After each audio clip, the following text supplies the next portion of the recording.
There, what I handed you, you're off the beaten path. And that dot is right where we found the body. It looks like you guys fighting about something. Got off the pavement, got up there, and I think she was trying to pressure you to leave your wife. That's what I'm thinking. In today's episode, we'll discuss the tragic case of Dioneth Lopez, a 21-year-old woman who'd recently started a new career at Amazon.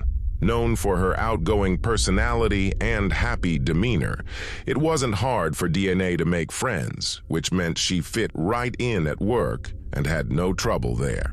When she wasn't working, Dioneth spent most of her time hanging out with her closest friends, Armando and Sarahi Torres.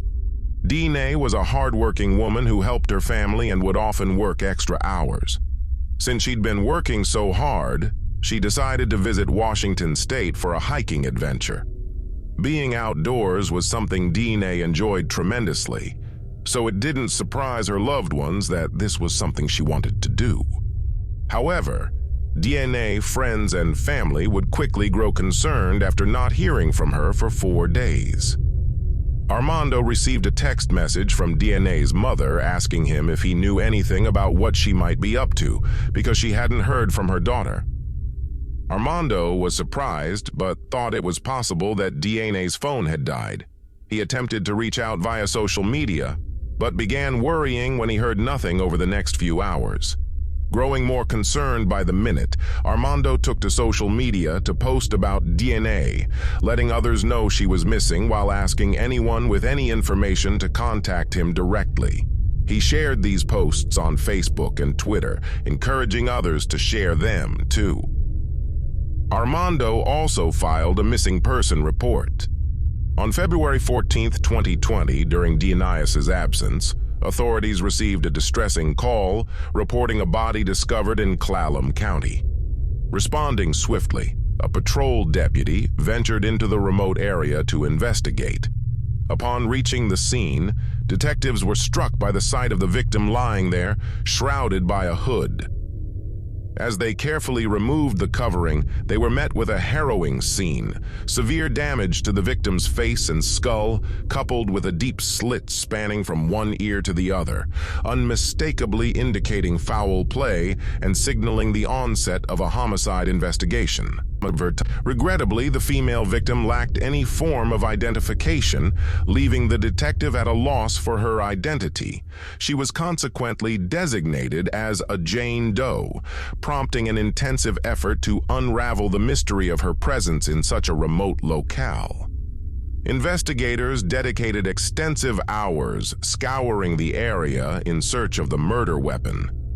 Their diligence paid off swiftly as they stumbled upon a broken tequila bottle, conspicuously out of place amidst the scarcely trodden trail. Notably, traces of blood adorned the bottle, alongside the discovery of a blue tradesman knife, stained with both blood and hair, likely belonging to the victim. Upon documenting these findings, investigators were struck by the sheer brutality of the attack, recognizing it as a merciless assault that had tragically claimed the life of a young woman. Naturally, their focus shifted to identifying the victim and uncovering the perpetrator responsible for such a heinous act.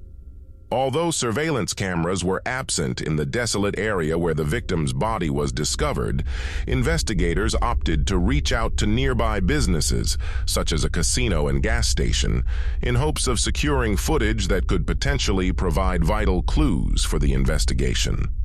The police requested a week's worth of surveillance footage from the gas station, hoping to uncover clues about the victim's whereabouts and what may have happened to her. As they meticulously reviewed the footage, they made a significant observation. A woman captured on camera wearing the same shoes as the victim. This revelation marked a crucial breakthrough, confirming the identity of the victim and indicating that she had been alive several days before her tragic discovery. Further analysis of the footage revealed intriguing details about the victim's behavior. She appeared relaxed and at ease during her approximately 30-minute visit to the store, yet she didn't engage in conversation with anyone. Despite this, she did make a purchase using either a credit or debit card. Recognizing the potential significance of this transaction, the investigators promptly requested the card information to help unravel the mystery surrounding the victim's identity. Meanwhile, investigators delved deeper into the surveillance footage, concentrating their efforts on the gas station parking lot where the victim was last sighted. Their scrutiny revealed a crucial detail: the victim entering a parked car positioned away from the cluster of vehicles. What caught their attention even more was the fact that she entered the car from the passenger side, strongly suggesting that someone else was behind the wheel. Despite the less-than-ideal camera angle, detectives refused to be deterred. They devised an inventive strategy, opting to review earlier footage from the same location to discern the type of vehicle occupying that parking spot. Their persistence paid off when they identified the vehicle as a Chevy truck.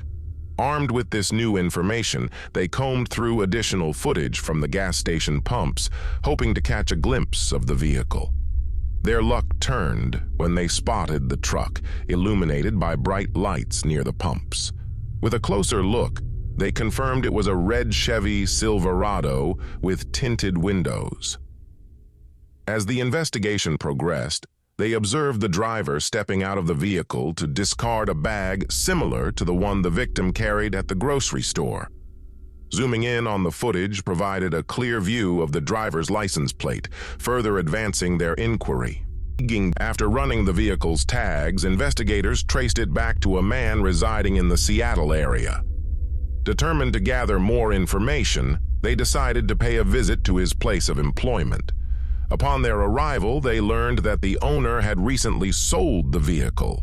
However, it seemed that the new owner had neglected to register the plates in their name, much to the frustration of the investigators.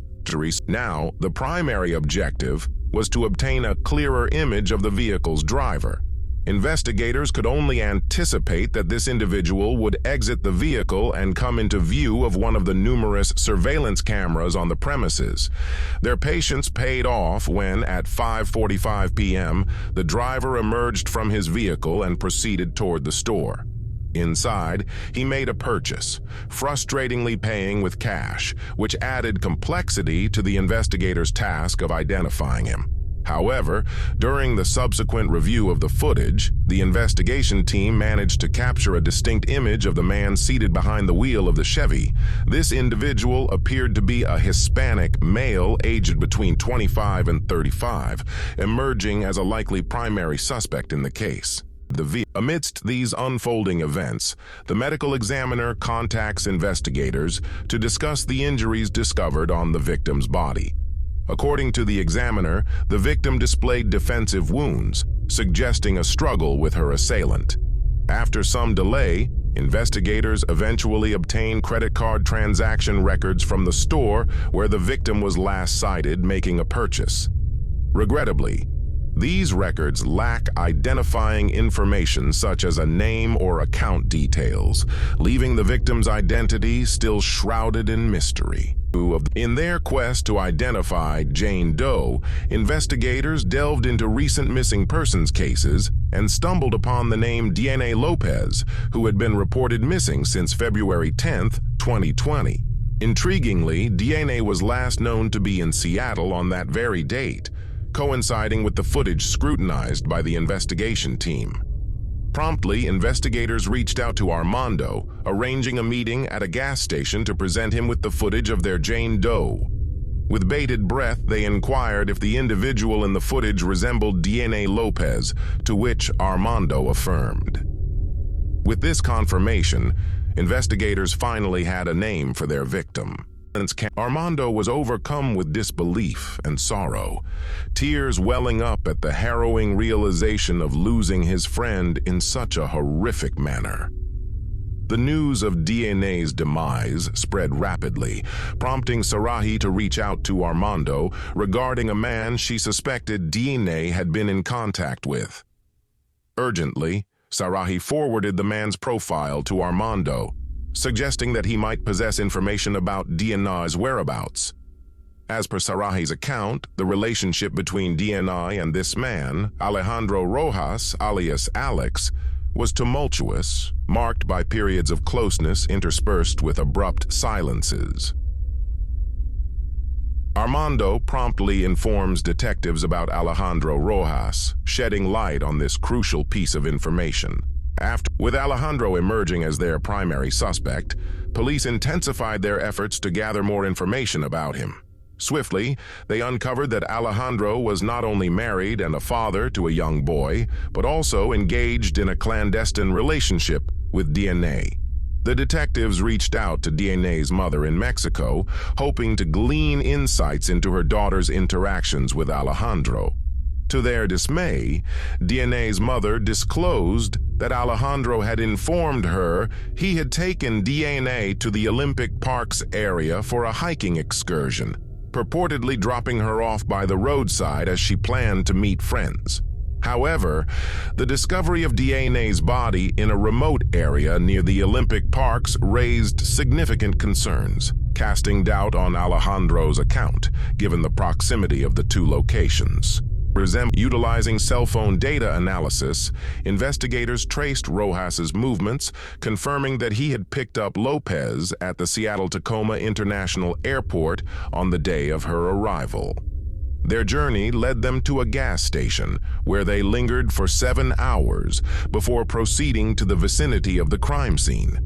During the interrogation, Rojas recounted knowing Dioneth for 2 years, having initially met her through a mutual friend. He vaguely acknowledged their romantic involvement, describing it as kind of a thing. Furthermore, Rojas asserted that he had driven Lopez to the wooded area, dropped her off at the hiking trails near the crime scene, and then departed.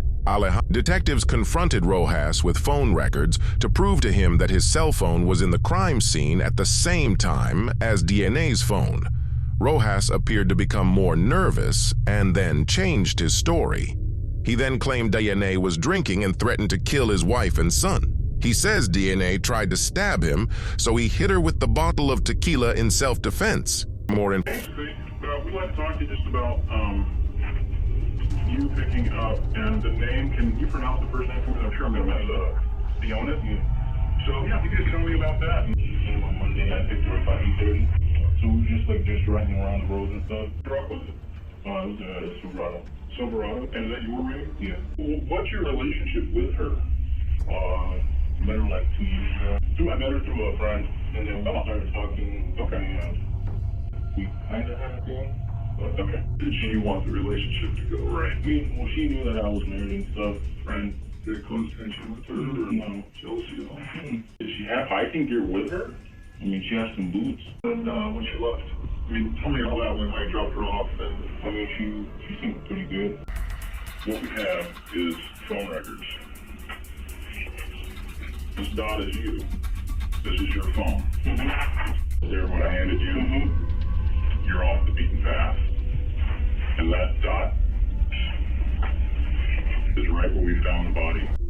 It looks like you guys fighting about something. Got off the pavement, got up there, and I think she was trying to pressure you to leave your wife.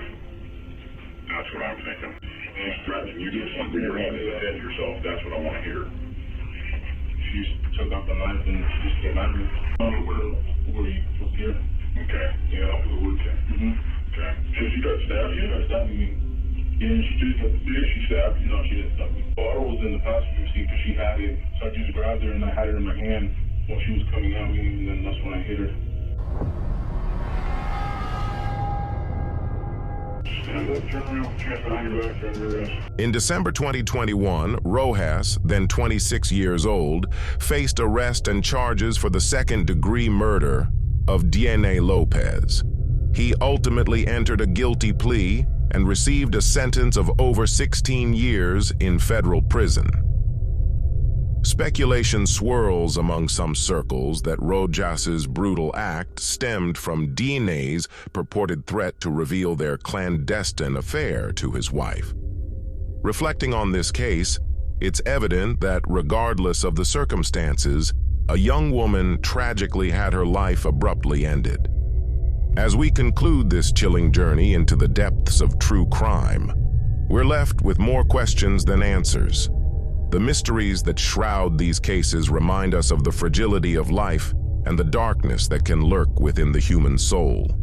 If you found yourself captivated by the twists and turns of these real-life tales, don't forget to subscribe, hit that notification bell, and join our community. Your support allows us to continue diving into the darkest corners of true crime. Remember to stay vigilant and keep a watchful eye on the world around you. Thank you for joining us on this journey through the shadows of true crime. Until next time, stay curious, stay safe, and goodbye for now.